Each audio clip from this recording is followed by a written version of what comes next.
Vous m'entendez là ou ouais. Ok, super. Top.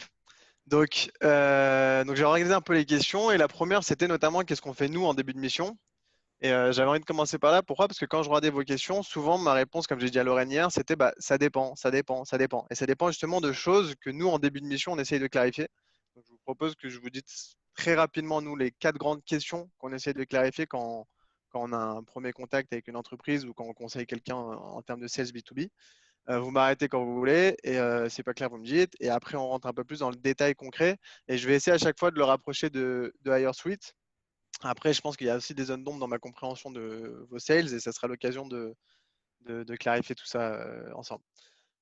Nous, en gros, ce qu'on fait généralement, moi, quand je suis en contact avec quelqu'un pour la première fois, j'essaie déjà de comprendre 4 points. Donc, c'est où est-ce que l'entreprise elle en est dans son stade de développement. Quel marché elle vise, deuxièmement. Troisièmement, c'est quel type de vente elle fait. Est-ce qu'elle vend à des entreprises ou à des professionnels, entre guillemets? On va voir ça tout de suite. Et quatrièmement, quelle est la taille des deals? C'est un peu les 4 éléments clés qui vont définir en fait combien tu peux dépenser pour acquérir, quelles sont les meilleures manières d'acquérir, comment tu structures ton équipe, quelles sont les responsabilités de chacun, quels canaux tu utilises, etc., etc. Donc la première chose que déjà moi je veux toujours m'assurer parce que c'est ce qu'on fait et ça impacte beaucoup comment tu vends, c'est en fait c'est quoi ton type de marché? Est-ce que tu vends, ok tu fais du B2B, mais il y a un peu deux grands, allez trois même grands pans dans le B2B. Il y a en gros ceux qui vendent à des professionnels type Doctolib, ils vendent à des médecins, c'est du B2B parce que c'est pas du B2C mais ça reste du professionnel où on vend à une personne. Il y a des tools genre LinkedIn Sales Navigator, ils ne vendent pas à une entreprise, ils vendent à des professionnels. Et la vente est forcément très différente qu'un logiciel SaaS qui va, genre un Salesforce qui va, quand Salesforce équipe une entreprise, elle équipe tout le monde dans l'entreprise. Donc nous, on a toujours tendance à faire la différence entre des boîtes B2B qui vendent à des professionnels ou des boîtes B2B qui vendent vraiment à des entreprises qu'on appelle dans le jargon à des accounts. Donc, d'où le terme que vous connaissez sûrement, quoi, de account-based marketing, account-based sales. Okay, c'est pour les boîtes, enfin pour les entreprises qui vendent à d'autres entreprises vraiment. Donc ça, c'était le premier point. Et pourquoi est-ce que ça va jouer? C'est que déjà, premièrement, généralement, les tailles de deal ne sont pas les mêmes. Donc, on n'a pas les mêmes moyens non plus à mettre en acquisition. Et surtout, y a pas les stratégies ne sont pas du tout les mêmes. C'est-à-dire que demain, on veut vendre du Doctolib, bah, on fait une liste des médecins de France. On veut vendre du Sales Navigator, on regarde je sais pas moi, des listes très massives de gens. À l'inverse, quand on fait du account-based, en amont, il doit forcément y avoir une réflexion sur, parmi toutes les entreprises dans mon marché, quelles sont les meilleures entreprises à aller taper et comment je fais pour, avant même de les contacter, savoir si elles sont intéressantes ou pas. Et même une fois que je suis au téléphone avec eux, c'est quoi les grands critères qu'il faut que je vérifie dans les 10 premières minutes. Sinon, je risque de passer 2 heures à négocier pour me rendre compte à la fin qu'en fait, pour X ou Y raison, on ne peut pas bosser avec. Parce que forcément, quand on équipe une entreprise, il y a beaucoup plus de complexité à prendre en compte que quand on vend un produit à une seule personne. Sur ce point-là, on en a discuté un petit peu avec Lorraine, mais pour moi, ce n'était pas hyper clair où vous vous situez justement sur est-ce que vous vendez en fait potentiellement à un RH ou est-ce que vous essayez généralement d'équiper toute une société, même si elle n'est pas obligée de passer que par vous, mais est-ce que vous allez prendre un compte en entier et sur tous ces recrutements techniques d'un coup ou est-ce que ça peut être perçu comme un tool qui est vendu à des RH finalement? C'est à vous. Ouais. Principalement, notre cible en réalité, ça va plutôt être des entreprises. Donc là, aujourd'hui, c'est principalement des startups tech et après, ça va être la personne qui est en charge du recrutement dans la boîte. Donc en fonction de la taille, en effet, de croissance de l'entreprise, ça va être soit le manager, donc le CTO par exemple, qui veut recruter directement pour son équipe technique, soit s'il y en a, ça va être au sein de l'équipe RH, la recruteuse, la DRH. Donc on part un peu comme Ok, ça. Mais d'accord. nous, quand on contracte directement avec une entreprise, en particulier dans Ouais. ce successif, ce n'est pas des montants qu'une personne individuelle peut prendre, ce n'est pas dans le budget de tout l'individuel, par exemple. C'est ça. C'est ce qui me semblait. C'est pour ça que je voulais quand même avoir de réponse. Après, moi, en perso, c'est vrai que je m'étais dit que si c'est pas déjà le cas, ça vaut le coup pour vous de vous mettre plutôt sur de l'account base parce qu'en réalité, vu ce que ça coûte aussi, et même la problématique à laquelle vous répondez, vous êtes pas juste au fil dont elle a besoin. Donc, ça répond à un sujet qui est transverse un petit peu à toute l'entreprise. Ok, donc ça, c'était le premier point. Attendez, pardon. Hop. C'était le premier point. Ensuite, le deuxième qu'on va tout de suite regarder, c'est finalement, c'est quoi la taille des deals qu'on signe, même si on peut faire de tout. Mais pourquoi? Parce que directement, ça va impacter quel est le budget qu'on peut se permettre d'avoir en acquisition. C'est aussi simple que ça. Si on vend un truc qui coûte 400 euros, on ne va évidemment pas prendre un mec qui fait du téléphone parce qu'il va coûter plus cher que ce qu'il ramène. Donc, c'est vraiment la deuxième question qu'on essaie de déterminer tout de suite. Et donc, il me semble que chez vous, je crois que c'était 2 mois du salaire. C'est ça, un peu comme tous les RH. C'est ça. Une commission, Ok, donc ça fait quoi? Ouais, pardon? c'est une commission sur le salaire. Ok. Et donc, ça fait quoi par recrutement, vu les salaires derrière des mecs qui sont recrutés? C'est quoi? C'est du 8 000 comme ça, 8-10 000 par recrutement? Pardon, c'est un petit peu coupé. Je t'ai un peu entendu. Ok. Ok, d'accord. Ouais. Ok. Bah, voilà. En gros, c'est un peu la question la plus importante que nous aussi, on essaie de déterminer tout le temps. Grosso modo, il faut se dire que généralement, quand on est sur des deals qui vont être à moins de 10K, si tu fais vraiment le calcul de tout ce que ça va te coûter d'acquérir ces gens via de la haute vente, par exemple, en dessous de 10K par deal signé, c'est vraiment ric-rac. Parce que en fait, tu as le salaire de celui qui va travailler sur la demande, mais tu as aussi tous les outils. Potentiellement, un jour, tu vas acheter de la data, des leads, etc. etc. Et tu vas juste pas avoir un ROI suffisant qui te permet de faire en sorte que ça soit rentable. Sauf dans 2 cas, dans des produits qui se vendent vraiment très bien, très vite et massivement, du genre euh, desk, tu appelles n'importe quelle boîte enfin, qui a plus que X employés, qui a l'habitude d'avoir des dépenses bookées, 30-40 rendez-vous par mois facilement par personne, mais c'est pas courant. Donc ça, c'est le premier cas. Ou deuxième cas, tu as levé beaucoup, beaucoup d'argent et tu t'en fous de faire la croix. Désolée, il y a une notification dans le réseau. Généralement, il faut quand même avoir des deals qui sont au-dessus de 10K. Donc nous, c'est là où on commence typiquement. Nous, on met toujours notre barrière à 10K. Ephraim, vous avez un 1 minute, Ok. 30 secondes. Tu disais, dis à moins de 10K, C'est c'est un pas. peu compliqué, ouais. C'est un peu compliqué.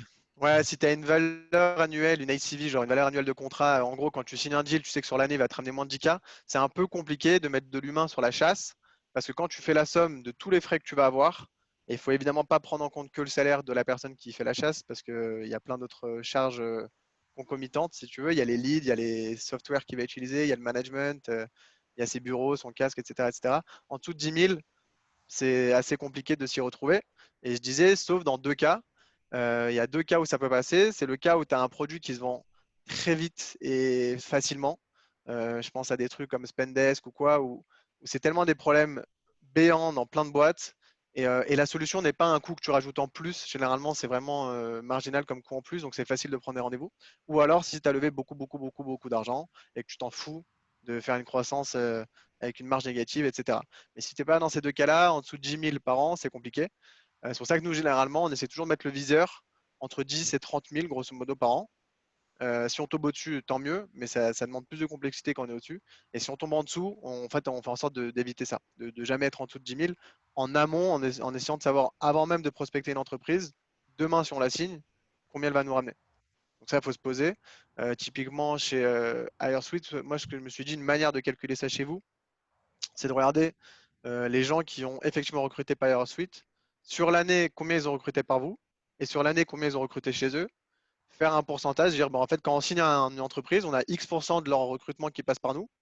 Donc, en fait, si on vise que des entreprises qui recrutent donc plus que, je sais pas, 10 personnes par an ou 20 personnes par an, on est sûr d'être dans des deals qui vont être à 10 000, 20 000, 30 000 par an. Il faudrait faire un calcul comme ça pour que après derrière, vous dites, bah non, si c'est une entreprise qui de toute façon ne recrute pas au moins ce palier-là, je sais que finalement, elle a de grandes chances de m'amener moins que 10 000 par an. Et donc, ça ne vaut pas le coup, en tout cas, de la faire via de la chasse outbound. Il y a plein d'autres moyens d'aller l'attaquer. Mais en tout cas, pour la chasse outbound, se focus sur des deals plus gros. Donc ça, c'est un calcul qu'on peut faire soit maintenant en live si vous avez les chiffres, ou après coup avec plaisir. Mais nous, c'est déjà un petit peu, tu vois, le premier critère la première grande question qu'on essaie de calibrer. Et c'est ça généralement. Ouais, vas-y, vas-y. Quand tu disais très vite, très facilement, est-ce que tu as quelques métriques à nous. Ouais, ouais, clairement. Généralement, quand tu es sur entre du 10 à 30 000 par an, peu importe un peu l'industrie, etc., tu vas être entre 8, 10 et 20, allez, 20 rendez-vous qualifiés générés par un BDR qui ferait que de la prospection sortante. Mais tu as des cas où les boîtes, elles arrivent à en faire 30, 40 par BDR parce que vraiment, elles répondent à un besoin qui est tellement, tellement fort. Et en plus de ça, le produit n'est pas un surcoût et au contraire, il te permet juste de gagner du temps, etc. Et ça te coûte rien en plus que ça va vite. Mais généralement, c'est entre 8 et 15, un grand max 20 rendez-vous qualifiés par mois. Donc en fait, quand tu prends ce chiffre, En ouais, pure, par mois, pardon. en pure prospection? Ouais, pour quelqu'un qui ferait de la pure prospection sur du lead froid où la personne limite n'a jamais entendu parler de ton entreprise avant. Ok. Et là, Euh, donc ça, c'est assez vite sur le nombre de meetings. Donc, tu disais entre 30 et 40 par mois pour un média. Et sur ces 30 et 40, qu'est-ce qu'il faut closer à peu près en pourcentage de deal à deal ouais, pour que ce soit on ouais. rentre. Ouais. Alors juste 30-40, c'est vraiment sur les business où ça fuse, hein. Moi, de mon expérience, sur les dizaines et dizaines et dizaines de business models que j'ai vus, et même de l'intérieur, en ayant accès au CRM, en connaissant les vraies statistiques, on est plus entre souvent 7 et 12. Et nous, on arrive souvent à la pousser à 15 ou 16 comme ça, en moyenne.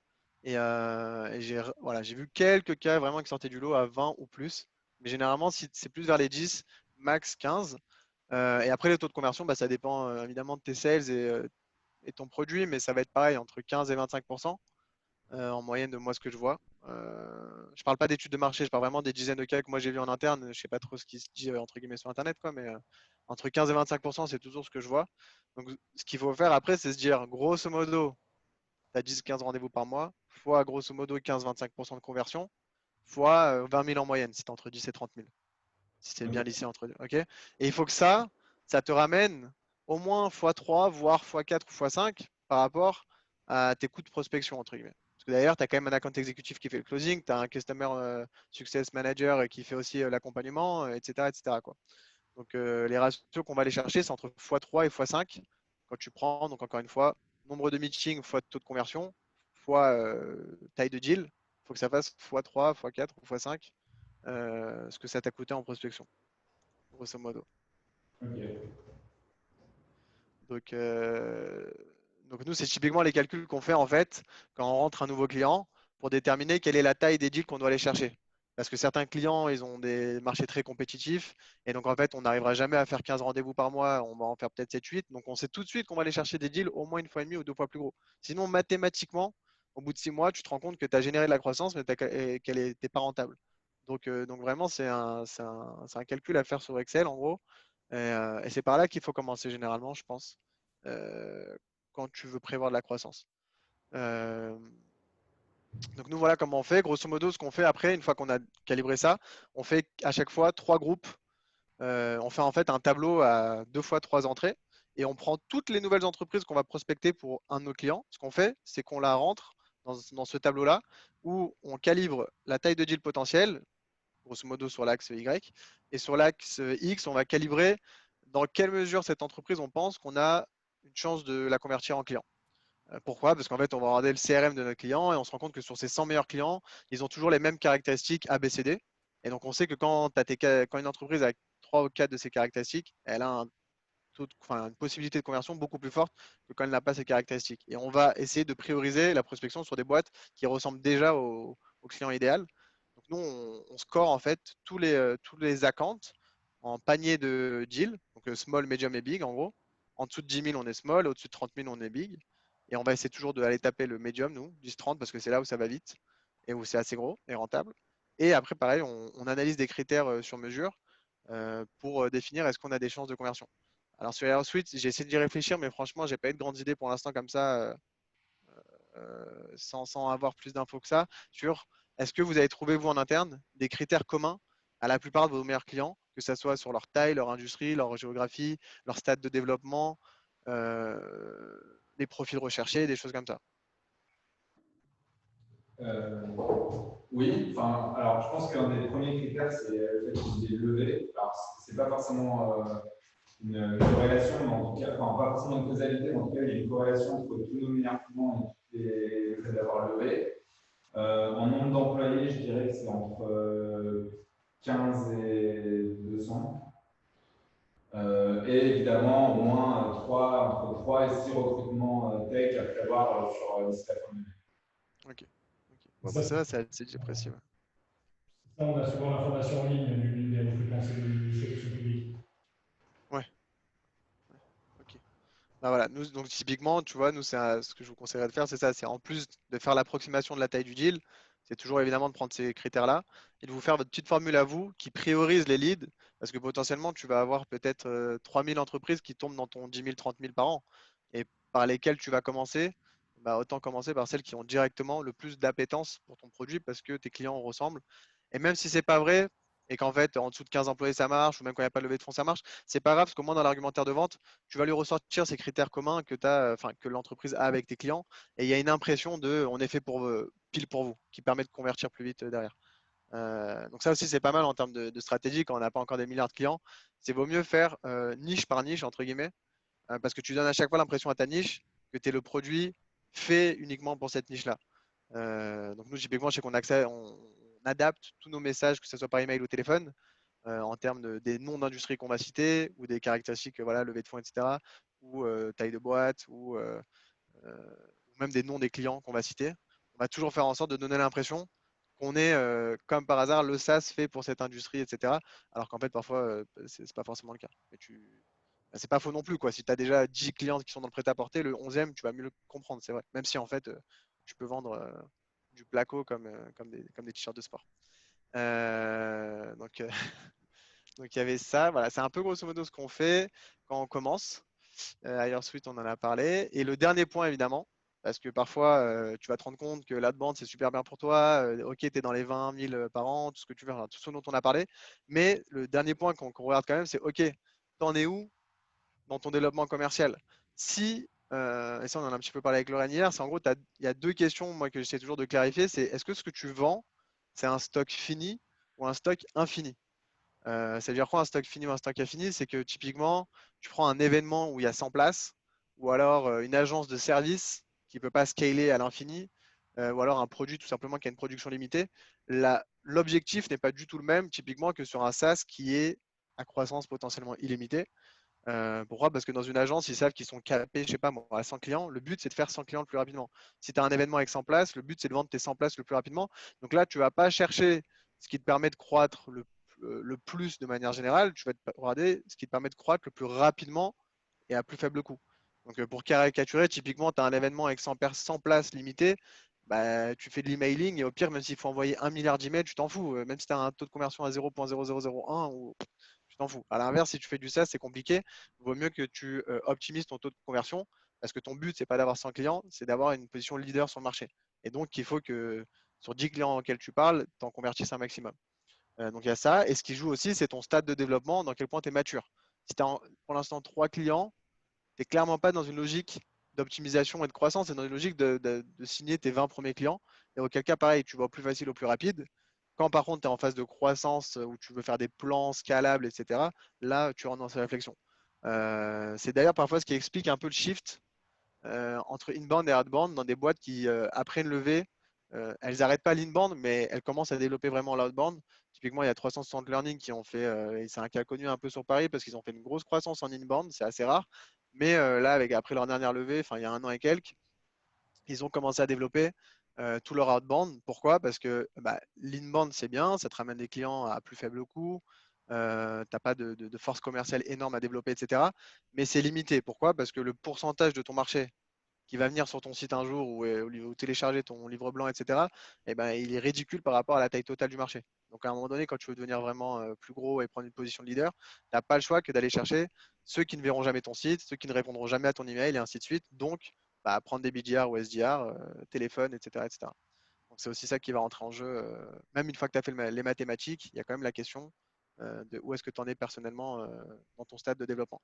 À ce stade-là, pour le coup, j'avais pas super trop d'infos précises de votre côté. Est-ce que vous êtes plus dans une logique de on veut signer des références, faire entrer du chiffre le plus vite possible, ou est-ce que vous êtes déjà après ça en mode on a fait rentrer du chiffre, on a des références, maintenant on veut un modèle un peu scalable, prédictif, etc. Ouais, juste pour répondre peut-être sur la première question, est-ce qu'on vend un stock fini ou un stock infini? Ouais, Euh, alors nous, c'est un peu des deux, c'est-à-dire qu'il y a le stock des candidats à un moment T, il est bisous. fini, mais il se Bisous. renouvelle. Donc on peut Ouais, se dire que le marché, c'est dans 1 an, il y aura tel nombre de recrutements en tech, par exemple, et la question, c'est de savoir sur combien on sera présent pour cette année-là. Et l'année prochaine, il se renouvellera en partie avec des nouvelles personnes qui vont arriver. Voilà. Ouais. Donc, c'est plutôt un stock fini sur une période de temps donné. Ouais, après, je pense qu'on n'est pas loin de l'infini quand même parce que, enfin, je vous le souhaite, hein, demain d'avoir les 100% du marché, mais la marge est assez grande, ce qui fait que vous êtes quand même dans une logique où il y a de quoi faire et vous n'êtes pas Et limité. après, en termes de maturité, je dirais que ça dépend. Sur les US, par exemple, on est encore pas mal dans une phase de découverte. On va lancer des choses, on va essayer de comprendre les besoins des clients, tester d'autres formes de business model. Ouais. Sur Paris, enfin sur la France, c'est déjà un peu plus dans l'optimisation.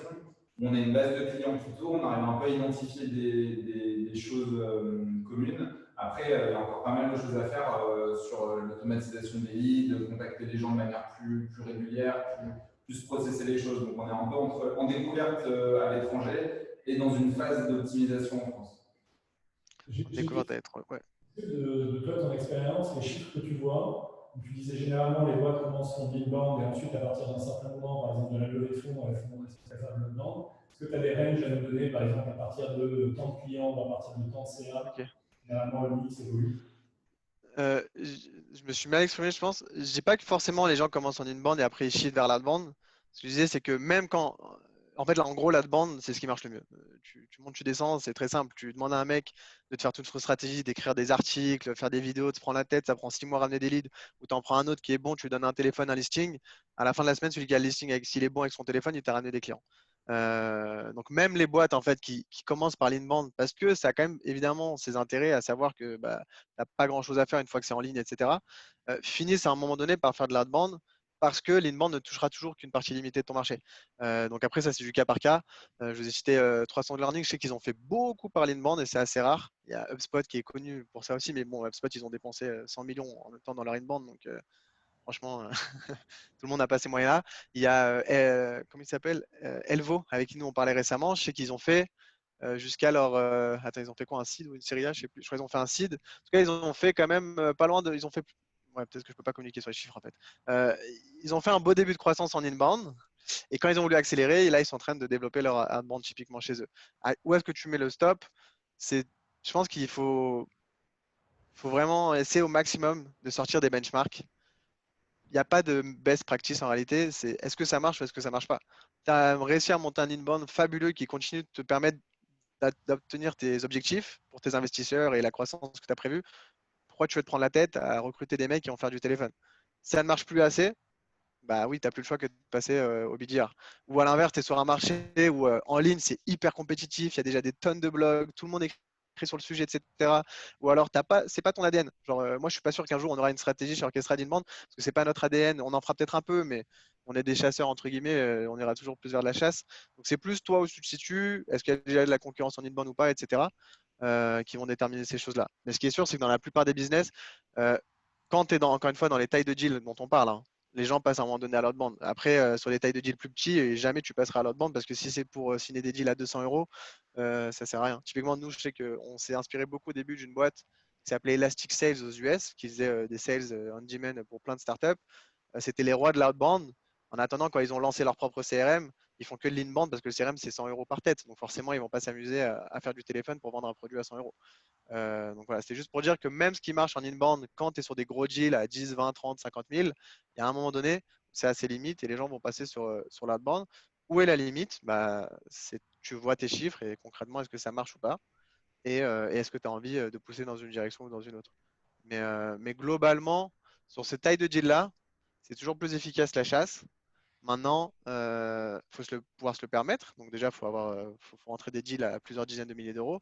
Et surtout, c'est tant que tu as quelque chose de plus facile qui te permet d'atteindre tes objectifs, bah, autant passer par plus facile. Typiquement, là, on est en stade de proposition avec un potentiel client qui s'appelle ChatDesk. C'est des Américains. Ils ont réussi à générer des centaines de milliers de chiffres d'affaires juste par de l'emailing. Et ben, ils sont hyper adaptés au modèle outbound téléphone. Mais moi-même, je leur ai dit, oui, mais attends, si tu arrives à continuer à ramener 10 nouveaux clients par de l'email et que ça te ramène je ne sais combien en centaines, enfin, ça se compte en centaines de milliers tous les mois, ce que tu arrives encore à ramener juste avec de l'email, bah évidemment, fais pas de téléphone et tant que ça marche, tant mieux. Le jour où ça. En gros, l'email, ça te permet de taper allez, 2% du marché. Parce que c'est grosso modo, quand tu prends le nombre de boîtes que tu prospectes et celles qui vont finir en client, tu dépasseras rarement les 2% en email. Donc voilà, si ces 2%-là, en fait, ça fait une boîte qui vaut déjà 100 millions, bah, fait que ça. Mais si en fait ça capte à une boîte qui vaut 500 000, il y a un moment derrière, il va falloir passer à autre chose. Donc c'est plus vraiment au cas par cas. Et de se dire, si tu peux te le permettre, c'est toujours mieux la chasse. Mais d'un autre côté, faut être un peu flemmard. Et en fait, si tu as d'autres solutions qui marchent très bien et en faisant 3 articles de blog ou des emails, tu arrives à ramener assez de sales, pas de raison de se prendre plus la tête que ça au début, quoi. Donc c'est un peu comme ça nous qu'on voit les choses. Et vraiment, ça m'arrive souvent d'avoir des potentiels clients où on pourrait faire du super beau travail pour eux, mais ça coûte cher parce que tu as un homme derrière, et qu'ils arrivent à faire quasiment pareil pour l'instant par d'autres manières moins coûteuses, email, publicité, LinkedIn, inbound, etc. Et donc on leur dit, OK, rendez-vous dans 3 mois, dans 6 mois, dans un an, quand vous aurez déjà pris un peu les fruits faciles et qu'il faudra passer à l'étape suivante. Tu vois, typiquement, on bosse avec ShipUp, je pense que tu dois le savoir, Robin, depuis un moment. Quand on est arrivé, ils avaient déjà 5 AE qui faisaient de l'email depuis un certain temps. Et c'est comme ça qu'ils ont eu peut-être les 100 premiers clients. Donc, ils ont fait déjà un beau chiffre en email. Mais quand nous, on est repassé derrière avec des mecs qui sont très bons en chasse, et ben en fait, on est tombé sur plein de boîtes qui avaient déjà entendu parler de ShipUp par email. Ça n'a rien donné parce que c'est la vie, quoi. Et alors qu'en fait, quand tu arrives à t'introduire dans leur oreille et dans leur agenda, ils sont super intéressés par du ship-up. Mais l'email n'a pas suivi, n'a pas suffi à les convertir. Donc voilà, voilà grosso modo un peu nous les réflexions qu'on introduit au tout début d'une discussion avec un potentiel client et ce que je conseille généralement aux gens. Si vous avez des questions, on peut faire vos questions. Sinon, j'ai la liste des questions que vous m'avez envoyées qu'on peut parcourir. Sur ShipUp, du coup, ce que vous avez fait avec ShipUp, vous avez repris leur CRM, vous avez regardé les entreprises qui étaient peut-être dans la cible et qui avaient touché beaucoup par mail, et après, vous avez fait des chasseurs, rappeler les gens en disant Alors, on, dans des séquences, intégrées dans des séquences. On n'est pas repassé sur leur CRM. Nous, on a notre propre département qui génère nos propres, enfin, les leads pour nos clients, selon notre méthodo, parce qu'on a fait un truc bien ficelé, etc. Mais forcément, vu qu'ils avaient pas mal emailé les e-commerçants de France, vu que c'est un SaaS pour les e-commerçants, ça nous arrivait très très souvent de retomber sur des gens qui nous disaient, ah oui, ShipUp, je connais, voilà, il y a 6 mois, j'avais reçu des emails, il y a 3 mois, il y a 1 an, j'avais reçu des emails, etc. Ils connaissaient parfois le nom, mais ils avaient l'impression que c'était pas pour eux, parce que l'email, ils avaient lu l'email, ils se sont dit non, c'est pas pour nous, parce que forcément, dans un email, c'est compliqué de dire grand-chose.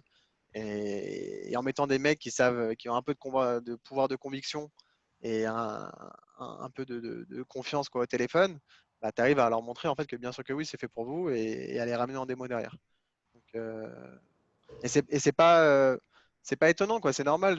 Enfin, on reçoit tous une tonne d'emails par jour. On répond pas à tout le monde et c'est la vie, quoi. Donc, c'est pas qu'il y en a un qui est mieux que l'autre. C'est toujours pareil. Si ça marche, vas-y. Si ça marche plus, passe à l'étape suivante, quoi.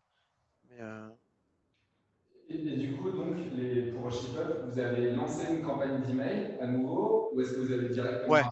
Non, après nous, dans tous les cas, on fait toujours de tout. C'est-à-dire que on fait toujours de l'email, du téléphone, du LinkedIn. Et je me demande si un jour on fera pas aussi un peu, tu vois, de paid sur les acomptes qu'on cible. Pour l'instant, on le fait pas.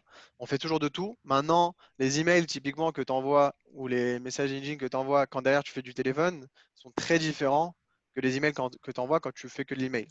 Quand tu fais que de l'email, faut que ton email suffise à vraiment intéresser la personne et à générer une prise de rendez-vous parce que de toute façon, tu vas pas l'appeler. Et donc finalement, tu vas mettre un petit peu de pitch dans ton email, tu vas déjà commencer à faire une sorte de vente. À l'inverse, nous on se rend compte que les emails qui marchent vraiment très bien, quand derrière, de toute façon, tu repasses au téléphone, c'est des emails très très courts qui ne parlent absolument pas de ton produit et qui ne font pas du tout une vente, mais qui vont juste venir introduire une discussion. Typiquement, moi demain, je vais rentrer en contact avec Robin, je ne vais pas lui pitcher Orchestra par un email. Je vais dire bonjour, bonjour Robin ou bonjour monsieur. Euh, est-ce que vous pouvez me rediriger vers la personne ou est-ce que c'est vous qui êtes est-ce que c'est vous qui êtes en charge du sujet X, Y, Z ou tu vois, un tout petit truc où je suis pas tout de suite dans une disposition où je suis en train de vendre. Je suis d'abord en train de me renseigner. Est-ce que c'est un sujet? Est-ce que c'est la bonne personne? Pour générer une réponse. Parce que ce que je veux quand je fais de l'email, alors que de toute façon j'appelle, c'est pas que la personne me dise oui, je veux acheter demain. C'est qu'elle me réponde juste quelque chose parce que déjà, je vais avoir son téléphone en signature et je vais l'appeler. Ou au moins qu'elle me réponde, bah, c'est pas moi, c'est mon collègue. Et que quand j'appelle le collègue, je lui dis, bah oui, c'est ton patron qui m'a envoyé vers toi ou des choses comme ça. Donc en fait, on va pas du tout chercher la même chose quand on fait email, téléphone et LinkedIn ou quand on fait que email. Quand tu fais que email, tu as une séquence pour le coup avec plus d'étapes. Tu vas essayer d'éduquer au fur et à mesure de tes emails et vraiment présenter la solution en espérant que ça convertisse directement en je prends une démo. Alors que nous, nos emails, on ne demande jamais est-ce que vous voulez une démo. On chatte entre guillemets par email. Et tu mets des relances aussi dans ce deuxième type d'email? Ouais, ouais, on fait des relances, mais pour le coup, vu qu'on sait qu'en fait on passe au téléphone derrière, on fait des séquences beaucoup plus courtes, 3 ou 4 étapes maximum, parce que ce qu'on veut surtout éviter, c'est de cramer les gens par email et que quand tu les appelles, bah, ils te détestent parce que de toute façon tu leur envoies déjà 10 emails. À l'inverse, si tu fais pas de téléphone, tu peux te permettre de faire plus d'étapes parce qu'au pire, si tu le crames, dans tous les cas, il n'a pas répondu à tes emails, tu n'allais pas l'appeler. Donc cramer pour cramer, autant pousser un peu. Mais nous, on sait que derrière, on va appeler. On veut juste annoncer la couleur et que quand en fait on dit on appelle pour l'entreprise XYZ, ça résonne pour eux. Même s'ils ne savent pas de quoi on parle, etc. Que ça résonne, qu'ils aient vu un email passer, que potentiellement ils aient cliqué sur le site internet en signature, des petites choses quoi. Voilà. Comment on en est arrivé à ça juste? J'ai perdu le fil. Non, c'était pour savoir, tu disais, on est repassé sur ce qu'ils avaient fait et qu'il y avait plein de gens qui Ouais, ont parlé de Chipos ouais, pour avoir déclenché ouais, le meeting, ouais. avec le call, vous arrivez à convertir. Et juste, du coup, pour générer cette séquence-là, vous partez des boîtes qui peuvent être intéressantes, vous regardez qui, dans ces boîtes-là, vous trouvez leur téléphone, ou est-ce que ce n'est pas le problème, de toute façon, vous générez des réponses, vous trouvez des téléphones. Non, non, non. On prend tout. Si je te prends vraiment le process de A à Z, on va définir les critères vraiment, genre les must-have. Donc, il faut typiquement pour ShipUp que ce soit un e-commerçant qui vende un produit physique, sinon il n'y a pas de livraison. Je ne sais plus quoi d'autre. Après, on va regarder, on va faire une approximation de la taille du deal, comme on en a parlé. Donc, demain, il signe combien il va dépenser chez ShipUp. Bah, ça, comment on le fait? On aura le trafic, on fait fois 3% de taux de conversion, ça fait grosso modo le nombre de commandes, fois le pricing du client qu'on connaît. On sait combien il va dépenser demain s'il signe.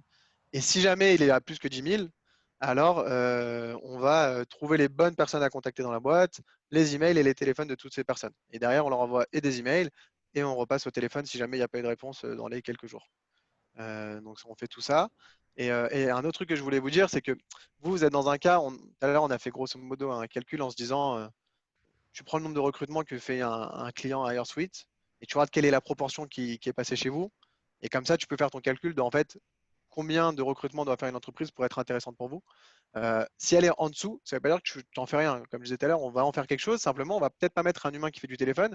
Pour le coup, on va mettre dans une séquence peut-être email plus longue où le but, c'est de closer par email. Parce qu'on sait qu'on ne repassera jamais au téléphone dessus parce que ça ne sera pas intéressant en termes de rentabilité. Donc nous, c'est ce qu'on fait. Quand les boîtes elles sont en dessous de 10 000, on n'en fait pas rien totalement. On les met dans des séquences d'email où il n'y a pas de téléphone. Il y a un téléphone que si on a une réponse, je veux un rendez-vous mercredi 14h, en gros. Et là, on va passer au moins 15 minutes pour s'assurer que c'est pertinent. Mais on va faire aucune relance, aucune chasse par téléphone. Donc c'est jamais perdu. C'est juste que tu fais passer par des canaux où tu mets de plus en plus d'intensité. Et à l'inverse, quand on est au-dessus des 30 ou 40 000, pareil, c'est pas des méthodes email un peu bourrin. On essaie de faire des trucs beaucoup plus personnalisés avec des documents personnalisés, ou même peut-être qu'on va faire zéro email et que du téléphone pour vraiment donner l'impression que c'est en mode discussion entre businessmen sur les enjeux de ton entreprise. Ok. Ok. Quand pour les deals en dessous de 10K, tu mets combien de. Ta séquence, tout compris, c'est à peu près combien de points de contact avant de te dire il est perdu, il m'a jamais répondu? Ouais, on a testé un peu de tout et on s'est arrêté vers les 5-6 max quoi. De base, moi je suis pas, en fait, je suis pas super fan de. Ouais. Je- Après, c'est peut-être encore une fois, tu vois, ça veut pas dire que ça marche pas. Je pense que c'est aussi une question encore une fois de se connaître et de se dire, nous chez nous c'est pas notre ADN, on n'a pas la patience sur ce genre de truc.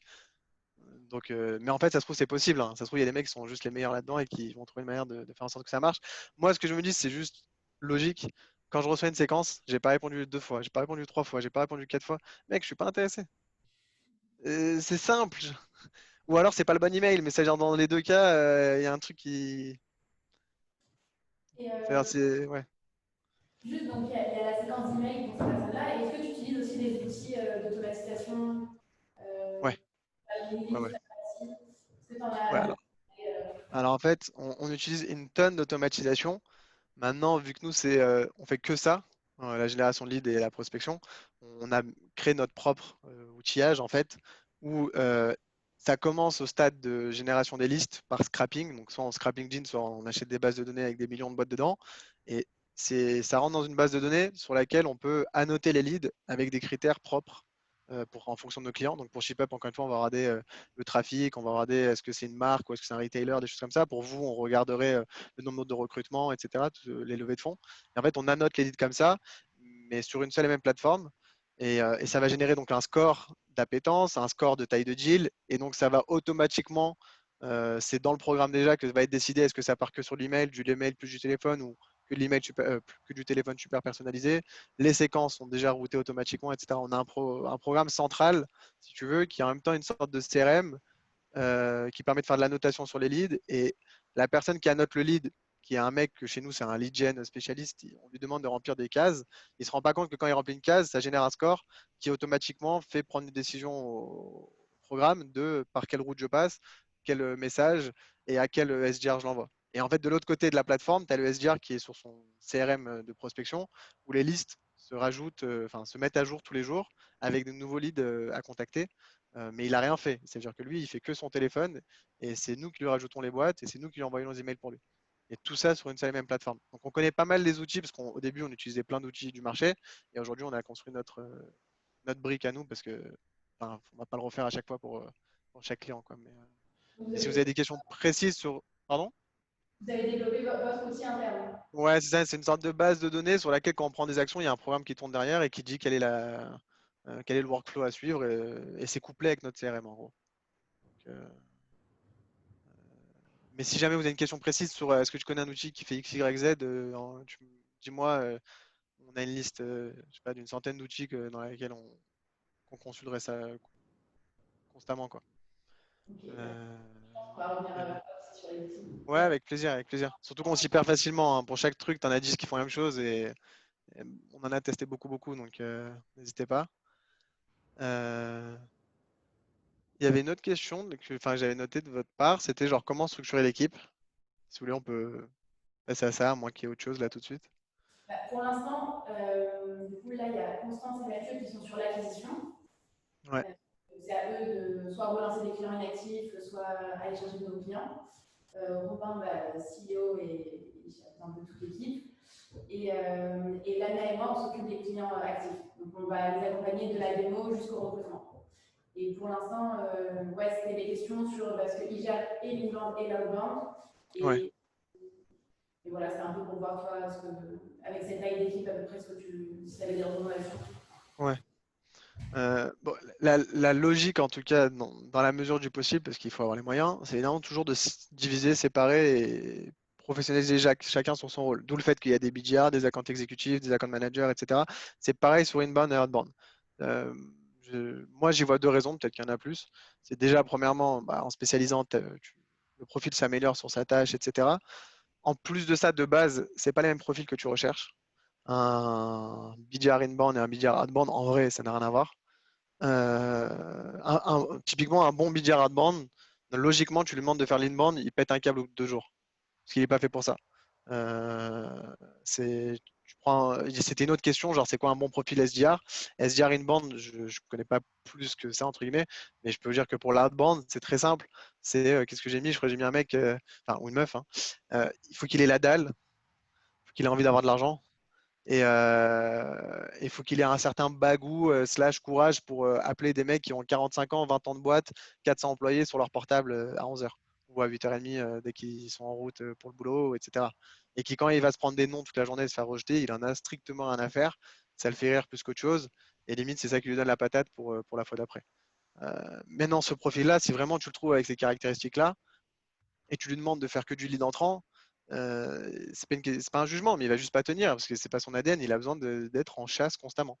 Je sais que moi, typiquement, demain, tu me demandes de travailler dans une boîte où les cycles de vente c'est 9 mois. J'ai beau pas être trop mauvais en sales, je suis pas sûr que je sois un bon sales dans une boîte où c'est 9 mois le cycle de vente parce que je suis un impatient de nature. Et si je close pas dans les 3 mois, je vais lâcher prise. Donc il y a des vrais critères de nature de la personne déjà aller chercher. Et après, évidemment, bon, il y a de l'organisation, parce que c'est que du follow-up, follow-up, follow-up. Donc, si t'es pas organisé, t'es mort. Et après, au niveau relationnel, moi, souvent, je le résume en mode, il faut être capable de créer du lien très rapidement. Surtout quand tu fais de l'outbound, c'est dans les premières secondes que tu crées le lien.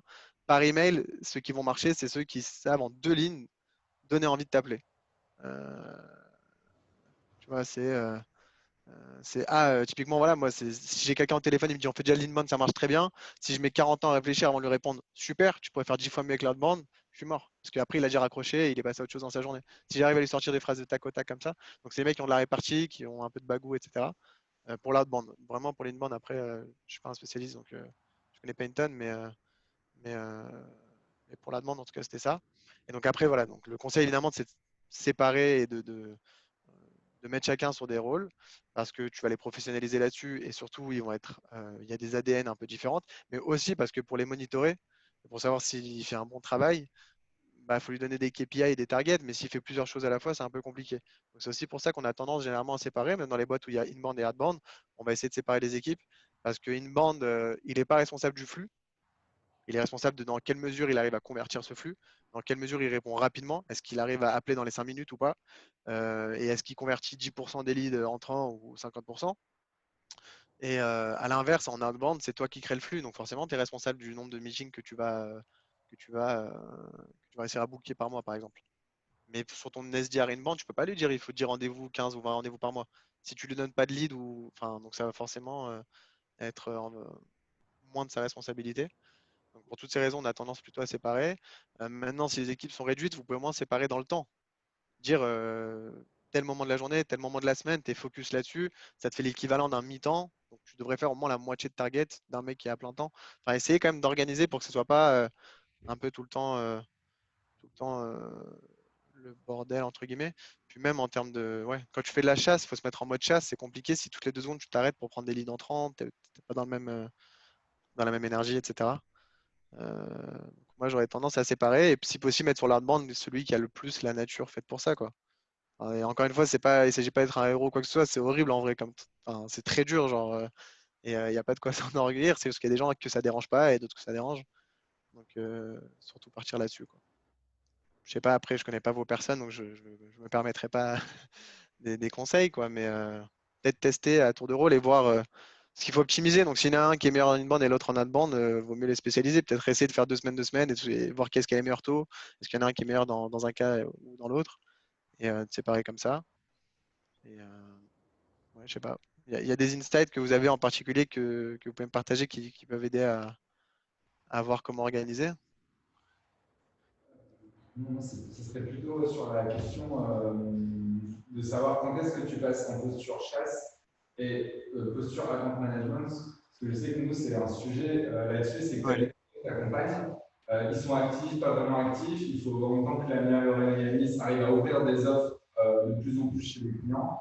Et du coup, toi, qu'est-ce que tu nous conseillerais pour nous partager le travail sur les clients avec qui on a déjà parlé et qu'il faut potentiellement réactiver? Est-ce que c'est plutôt aux accounts de garder les liens si elles ont déjà eu? Est-ce que dès que la personne est froide, il faut la redonner en acquisition?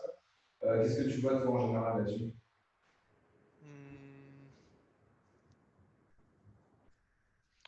Je sais pas si c'est général, mais je sais que chez nous, quand il y a de nouveau de la chasse à refaire, alors ça repasse en acquisition.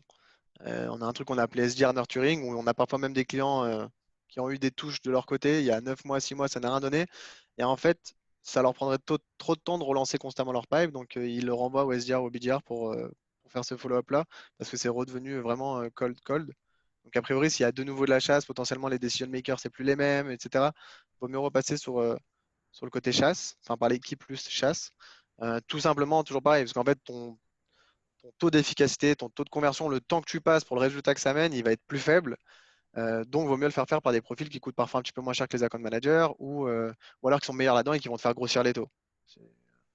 Euh, mais ouais, donc nous, on fait plus repasser par la chasse, je dirais. Après, chez vous, je sais qu'il y a une particularité, justement, on a discuté un peu hier aussi avec Lorraine, c'est finalement les gens, ils sont actifs sur la plateforme en déposant leurs offres, mais c'est pas pour autant qu'ils sont closés parce que vous n'avez pas encore encaissé de l'argent. Donc ça rajoute une petite complexité, je trouve. Et il faut se pencher sur la question. Mais c'est logique, un sales, il est enfin, comme un account exécutif, ou on l'appelle comme on veut, mais qu'il est comme objectif de faire entrer de l'argent dans les caisses. C'est sûr qu'on ne peut pas lui donner comme target uniquement de faire déposer les offres. Mais le truc, c'est que après, est-ce que l'argent rentre dans les caisses ou pas, ça dépend pas que de lui, j'imagine, parce qu'au final, la boîte, bah, il ne maîtrise pas le process de recrutement de son client, quoi. Donc, C'est pas évident. Et je me suis demandé, est-ce que ça vaudrait pas le coup de faire un paiement, un achat de crédit, tu vois, genre tu achètes les crédits d'un recrutement. Après, si tu recrutes maintenant, tant mieux. Si tu recrutes dans 6 mois, c'est ton problème, entre guillemets. Mais pour donner un objectif plus court au commercial, je sais pas.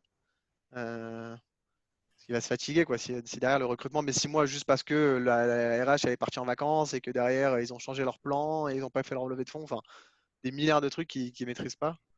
Euh, Vous faites comment exactement? Parce que vous avez pas du tout de notion de succès dans vos missions. tu parles plutôt orchestra ou plutôt pour les clients qu'on accompagne? Après ça. En termes de closing? Ouais, en gros, Ouais. en gros, comment vous comptabilisez ça? C'est un peu cette logique. Non, non, non, on a essayé au tout début et c'est impossible parce que dans la même veine, en fait, c'est que tu demanderais à un BDR d'être rémunéré sur quelque chose qu'il ne maîtrise pas. Ça fait quoi? Ça fait que forcément le BDR va dire, ouais, la compte exécutive, il est nul. Si moi je l'avais closé, je l'aurais fait. Lui, il l'a pas fait, j'ai pas ma commission. Donc c'est très rare les boîtes où il y a un commission closing sur des BDR. Et quand il y en a, c'est toujours généralement en plus de sa commission classique qui est sur la prise de rendez-vous, sur ce qu'il maîtrise. Tu vas leur rajouter une commission en plus au closing, pas énorme, mais un petit truc qui va lui faire plaisir, qui fait que, a priori, il va quand même faire en sorte de ramener des deals qui ont des chances de closer. Mais tu ne peux pas lui donner que ça, sinon tu crées beaucoup, beaucoup trop de friction. Généralement, ce qu'on voit, c'est qu'en gros, ceux qui font la chasse, ils ramènent en démo. Ceux qui font le closing, bah, close, et quand c'est closé, c'est-à-dire que tu as un contrat signé qui te ramène de l'argent. Et après, tu as les customer success, etc., qui vont faire grossir les deals, s'assurer qu'il n'y ait pas de churn, aller chercher les nouvelles offres au sein des boîtes, etc. etc. Et bon, c'est un peu différent quand tu es en inbound, parce qu'encore une fois, l'inbound, il ne maîtrise pas son flux. Donc, je pense qu'il n'est pas uniquement rémunéré sur le nombre de meetings, mais plutôt sur les taux de conversion, la rapidité, des choses comme ça. Parce que c'est le marketing qui ramène les leads. Mais sinon, c'est lead froid jusqu'à démo jusqu'à closing avec argent prévu, quoi. Et deal signé jusqu'à deal reconduit, deal grossi, upsellé, cross-sellé, etc. Mais dans votre cas, la frontière, elle n'est pas claire, donc de but en blanc, j'aurais pas de réponse comme ça, quoi. C'est pas évident. Ouais, non, il y a un enjeu là-dessus, effectivement. Ouais.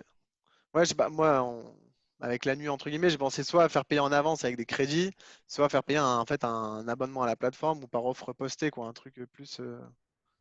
Mais bon, après ça, vous connaissez mieux votre business que moi, je vais pas m'aventurer là-dedans. En fait, il y a le standard de marché qui est sur un successful. Ouais, C'est très difficile d'aller contre ça. ouais, On peut faire un peu. On essaie de faire, on a la possibilité de faire des packs avec des réductions et des trucs comme ça. ouais. Un dépôt d'acompte au moins sur le premier recrutement. Tu Comment? vois, genre, une sorte de dépôt d'acompte. Tu vois, genre, ils mettent de l'argent dans leur caisse HireSuite et après, ils sont débités de leur caisse HireSuite quand il y aura un recrutement. Mais en attendant, c'est sur votre compte en banque. Il y a un aspect, j'ai vraiment payé, je compte l'utiliser. Donc c'est pas toi qui as besoin de le relancer, c'est lui qui va revenir parce qu'il a déjà payé, entre guillemets. Je sais pas. Je sais pas si c'est possible hein, dans tous les cas par rapport au client, mais En théorie, si c'est possible, c'est le modèle parfait, quoi. ouais. On n'a pas encore réussi à le faire fonctionner. Ouais, j'imagine. Ouais. Bah, si c'est. Ouais. De parler hier, parfois on peut aussi proposer des packs prépayés, des recrutements en avance quand on se met d'accord sur le nombre de recrutements et le prix, et ensuite. Ouais. Ouais.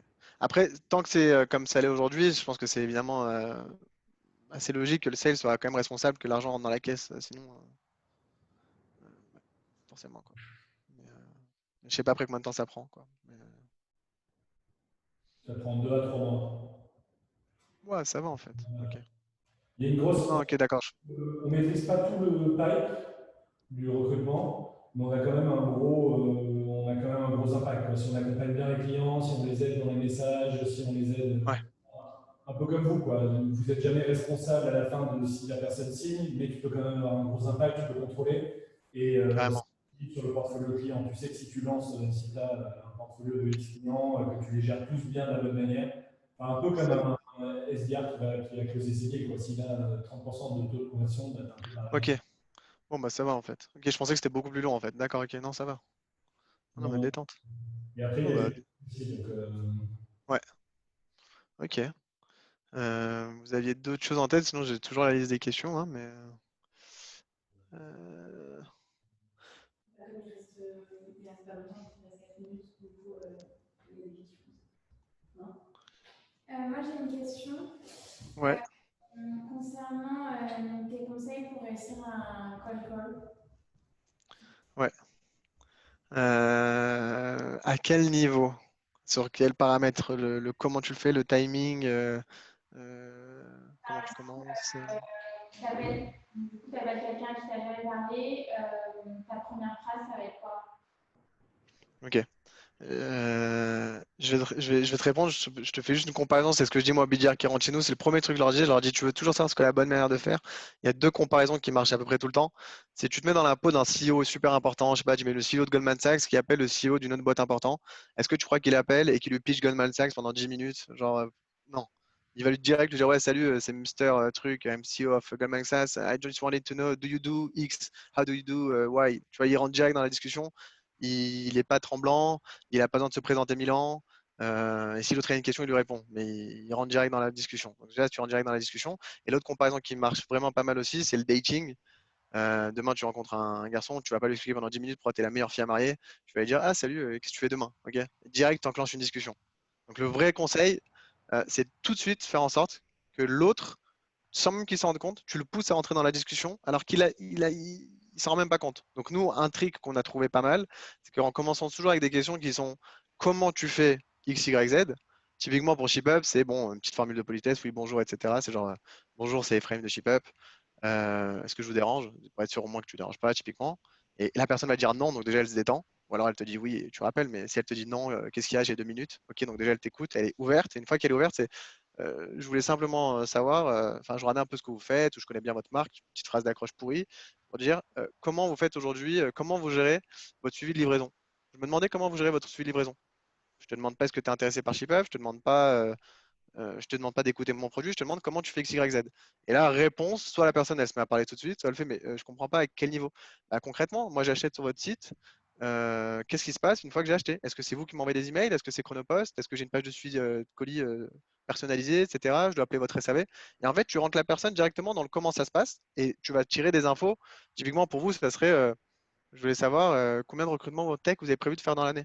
Tu l'as même pas dit que tu étais une boîte qui est de recrutement. Potentiellement, tu es une étudiante de 16 ans qui fait une étude pour son bac, tu vois. Et donc, en fait, elle va te donner un peu de réponse. Tu l'as engagée dans la discussion et après, elle va faire attends, mais t'es qui? Pourquoi tu me demandes? Etc.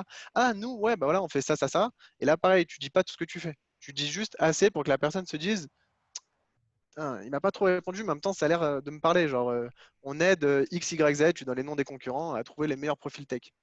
Tu n'as toujours pas dit comment, qu'est-ce que tu fais exactement, mais tu donnes envie de continuer la discussion. Le but étant d'arriver comme ça un petit peu, à toujours répondant sans trop en dire, etc., jusqu'au moment où tu as assez d'infos pour que si la personne elle te dit non, mais j'ai pas le temps, je suis pas intéressé, etc., tu puisses avoir une vraie réponse, une vraie matière sur laquelle t'accrocher, de dire attends, tu me dis que tu n'as pas le temps, mais concrètement, tu me dis que tu as 7 profils de tech à recruter et que c'était pas évident généralement les recruter tech chez vous. T'es sûr que tu n'as pas le temps, quoi? Je comprends pas. Tu vois, et t'es pas là à dire mais non, mais on a la meilleure solution, tu vas voir chez nous, c'est en 2 clics et trucs. Elle s'en fout que c'est en 2 clics. Elle veut que tu lui parles d'elle.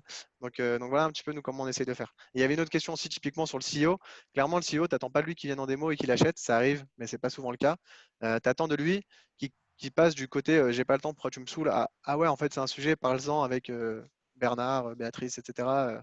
Et derrière, tu appelles Bernard, Béatrice, oui, bonjour, ton CEO avec qui j'ai discuté de X, Y, Z m'a demandé de continuer avec toi. Et au moins, ça te permet de passer de cold à un peu moins cold. Ok. Voilà, un petit peu pour notre petite technique. Donc, le comment vous faites X, Y, Z, il faut trouver le sujet clé qui fait que tu es bien dans la cible et que les personnes vont te répondre des trucs où derrière tu peux bien embrayer. Quoi. Mais surtout pas parler de ton produit pendant 5 minutes. Sinon, c'est mort. Okay. Autre chose? Moi, tout à l'heure, j'ai parlé du nombre de relances. Ouais. Tu penses pas que mettre 3 ou 4 relances, ça peut énerver un prospect et du coup, à la fin, le perdre complètement? Si, peut-être. Déjà, c'est pour ça qu'on n'en fait pas 10. Qu'on en fait que 3 ou 4. C'est des emails. Si tu jamais on les ouvre, si je vous le montrais sur mon téléphone, ça s'affiche en une page. Il y a 4 lignes. Donc, c'est quand même moins relou déjà que des emails très longs de vente. Et en plus, je ne lui vends jamais rien. Tu vas t'énerver pourquoi? Parce que je t'ai demandé qui gérait le marketing chez toi ou qui gérait le suivi de livraison. Et que je t'ai redemandé une deuxième fois et que la troisième fois, je t'ai demandé est-ce que tu étais en vacances ou est-ce que tu étais là parce que tu m'avais pas répondu. Ça va, si tu t'énerves pour ça, de toute façon, on va rien faire ensemble. Donc, tu vois, c'est toujours, c'est assez soft finalement ce qu'on demande. Euh, Et ouais, donc au final, ça nous arrive une fois, tout je sais pas combien de temps, de recevoir un email, un mec est super énervé, le BDR il stresse, et je lui t'inquiète, détends-toi, c'est un mec qui est nerveux de base dans sa vie. Parce que toi, tu as déjà crié sur quelqu'un parce que tu as reçu 3 emails, on les espace, tu vois, on met tous les 5-6 jours, c'est cool, ils sont courts, on te vend rien, et on est hyper soft dans l'approche, donc si ça arrive, c'est pas grave, quoi, c'est un peu le jeu aussi. Quand tu appelles, un appel sur 10, ça va te faire foutre, hein, enfin, et encore. Donc forcément, tu énerves les gens. Mais à la limite, j'ai envie de te dire, je préfère quelqu'un qui me dise vous connaissez pas les lois RGPD, nanana, truc et tout, avec son téléphone en signature, et que je l'appelle genre un peu pour m'excuser et derrière je le réembraye sur la discussion, plutôt que quelqu'un qui me réponde pas. Donc je veux juste une réponse, moi. Les réponses de genre on n'est pas intéressé, c'est pas le moment, etc., ça nous va très bien. Il y a ton 06, la suite, on s'en occupe, mais, mais c'est top, parce qu'au moins tu as de l'engagement. C'est-à-dire que sur les 100 emails qu'il a reçus, il a répondu au tien quand même. Est-ce que vous avez une métrique en moyenne des gens qui disent par mail je ne suis pas intéressé et que tu arrives à convertir après? Est-ce que c'est un truc que vous regardez? Non, on n'en a pas assez regardé. Je pense qu'on n'a pas assez de volume. S'il faudrait des centaines de je suis pas intéressé et qu'on a converti. Mais ce que je sais, c'est que c'est vraiment pas un hard stop. De toute façon, pour ce que je dis aussi aux mecs quand je les forme, c'est que le seul nom qui marche, c'est le nom de la personne qui comprend ton sujet et qui est décisionnaire et avec qui tu as déjà parlé assez longtemps, qui comprend vraiment ce que tu fais et à quel problème ça aurait pu résoudre et qui te dit non. Si c'est pas ça, si c'est pas la bonne personne ou si elle t'a pas écouté, même au téléphone après 2 minutes, t'as pas vraiment le temps de parler et te dit non, c'est pas un non. Tu le rappelleras, c'est sûr. C'est pas un vrai nom. Elle est pressée, elle est énervée, elle est tout ce que tu veux.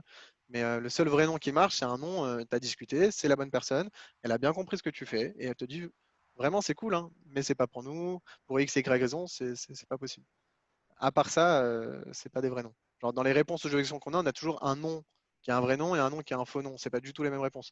Et un nom qui a un faux nom, genre je suis pas intéressé. S'il arrive après 15 minutes de discussion ou après 2 minutes, c'est pas du tout la même réponse. Si c'est après 15 minutes, tu vas parler sur des vrais points d'accroche, je comprends pas, tu m'as dit pourtant X, Y, Z, nanana. Si c'est je suis pas intéressé au bout de 2 minutes, tu sais très bien que tu ne réponds pas en fait à je suis pas intéressé. Tu réponds à arrête de me saouler. Et donc en fait, ce que tu dois montrer, c'est mec, j'ai de la valeur, c'est toi qui as intérêt à ce que. Enfin, tu as de la chance que je t'ai appelé en fait. Donc écoute, donc viens, on reste 2 minutes de plus. Et ça, tu vas pas lui dire en pitchant ton produit. Tu vas lui dire, ouais, je sais pas moi, les CEO de XYZ, ils m'ont dit la même chose. Après 3 minutes de discussion, finalement, ils ont été très contents de prendre un peu plus de temps. Venez, laissez-moi juste 20 secondes. J'ai juste une question pour vous. Tu vois, genre, parce que tu sais qu'en fait, tu réponds pas à une question d'intérêt, tu réponds à une question de tu me saoules, j'ai pas le temps. Pareil, c'est trop cher, alors que tu n'as pas parlé de la solution et de ce qu'elle amène. Ça n'a rien à voir avec un c'est trop cher au bout d'une demi-heure de discussion, quoi. C'est toujours, ok.